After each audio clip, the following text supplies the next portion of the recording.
Hi, folks, and happy December. So, this month we're going to talk about transitioning.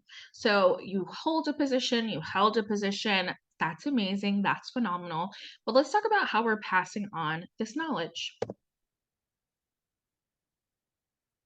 So, let's take a moment to reflect. I want you to think about these three questions. One, how does your chapter transition from one position holder to the next? Two, what materials are usually passed down? And three, what do you wish you would have also been told for your position?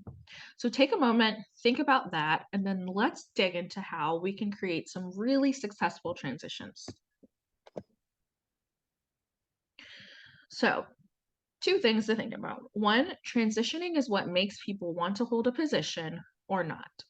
So if people are having a hard time knowing what to do, if they communicate that with other people, it really makes everyone think that exec board doesn't know what they're doing.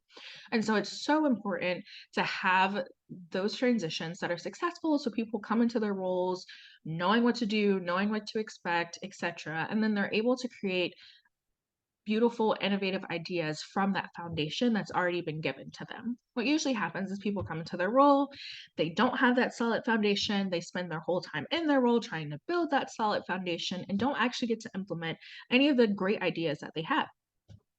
Two, transitioning gives people confidence in their role and makes them want to try new things. So, when there isn't a definite transition, usually people have a lot of questions and they don't really feel comfortable asking them. And so it's really helpful so that people feel like they have a place on exec board and so that they feel like they can really recruit people to come into their role. So, what are some steps for a great transition? Here are five of my go tos. One, if you want to run for that position, meet with the person who's currently holding it. Two, at elections, incorporate new ideas you want to bring to that position. Three, have newly elected members attend your last exec board meeting of the semester to see how one is running and ask any last minute questions. Four, provide all the things they would need to know. And then five, create a place of support. Now, let's dive a little bit deeper into these. So, number one, if you want to run for that position, meet with the person who currently holds it. When you're at that meeting, make sure you have some questions. Here are some guiding questions that I would ask. One, what are the main components of your position? What's the time commitment?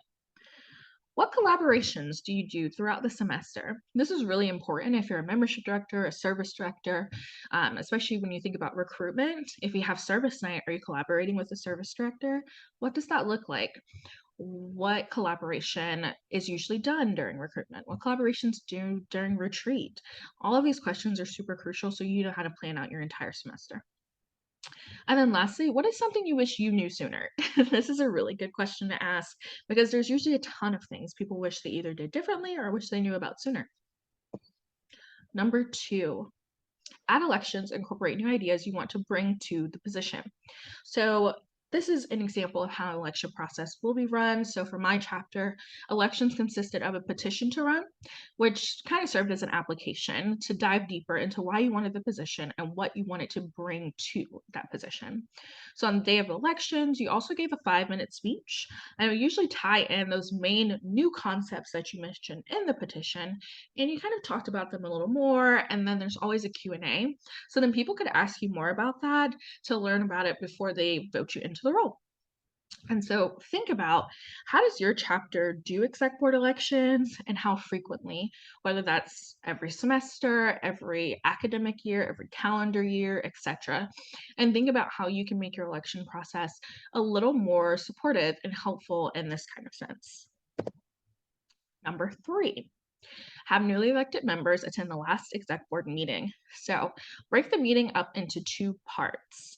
So that first part, have the newly elected members just shadow the meeting. They can just see how it's ran, and then you guys just conduct business as usual. And then I usually suggest this being your last meeting or just being the one right after elections, depending on how your semester falls. Let the second part of that meeting, let everyone split up from old exec board member to newly elected one, and let each person have that time to connect and ask any specific questions, share any materials they need, etc. Number four, Provide all things they would need to know. This partners with that last little tidbit. What things are you sharing? So it's really important in your manual, etc.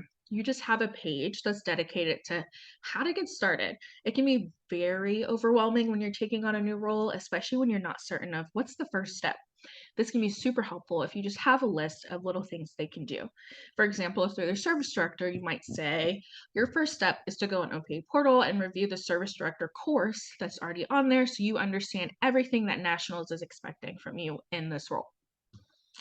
Some other things to provide loose ends. So include anything that wasn't finished by you, especially if it ties to nationals and any due dates. If you weren't able to finish it, make sure that next person is aware so that they can finish it and they can ask you any questions while you're still in front of them. This is super important with graduations. Sometimes when people graduate, there's a lot happening.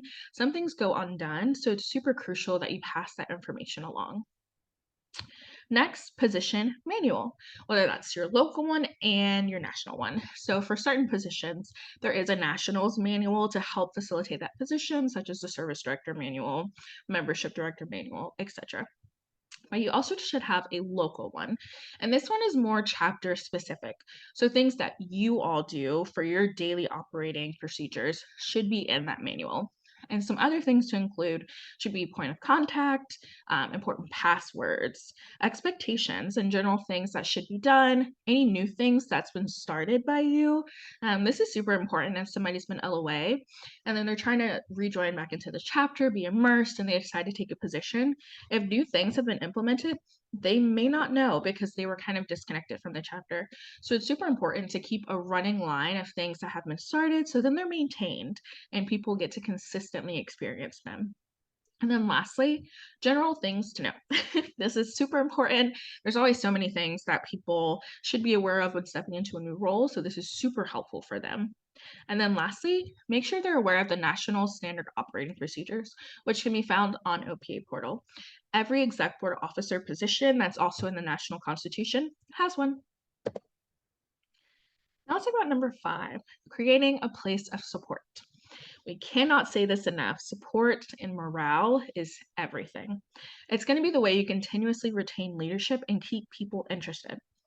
After the newly elected members attend a meeting, have them go ahead and create a group chat, encourage the next president to have an exec board retreat, to get to know everyone, to set goals and expectations, to start their semester off right. All of this is super crucial. Exec board needs to have a great morale because you work together so closely to really implement what chapter is envisioning at all. So it's just so, so, so important. Okay, so these were a few of the tricks of the trade. Hopefully it's helpful to you. And if you have any questions, please don't hesitate to reach out. My email is chapterhealth@omegaphialpha.org, and I'm always here to help. But right now, make sure you go update your local manuals and help prepare the next you for success.